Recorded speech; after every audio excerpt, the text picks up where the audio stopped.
of its kind anti-fentanyl vaccine is just one step closer to saving lives. KPRC2's Zach Lashway was the first local reporter to bring us inside the University of Houston lab where the vaccine was created. Tonight, Zach is following up with its creator to see when the shot will be able to get into the arms of people. In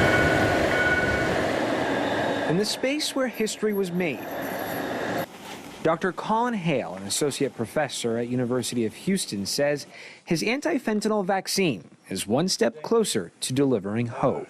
They're manufacturing clinical grade vaccine right now. The plan, according to Dr. Hale, is for phase 1 to begin in a few months. Early 2025 is when we expect the first human clinical trial to get underway. Yes. Your hope with this vaccine is to save lives.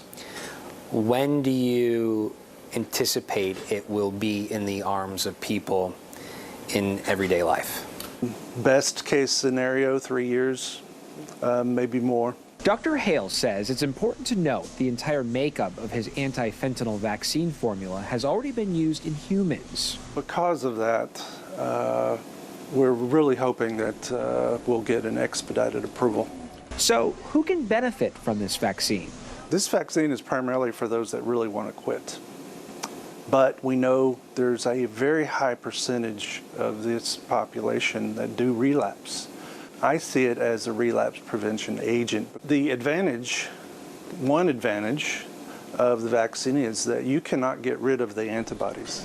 You can't stop them like you can stop your medication.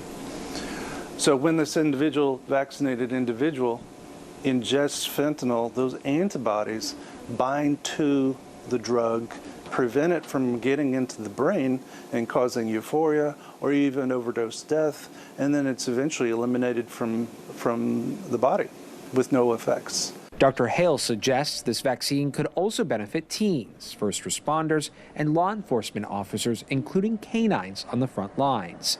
It's preventative, whereas most tools we have to combat the opioid epidemic is reactive. And if the individual has overdosed, most likely they will not be able to give it to themselves. So there is only a limited scenario in which Narcan can be used.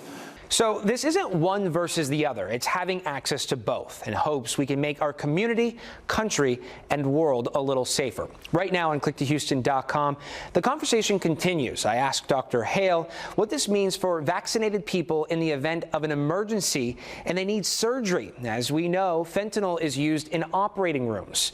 Hear his thoughts on this right now on clicktohouston.com. I'm Zach Lashway, KPRC2 News.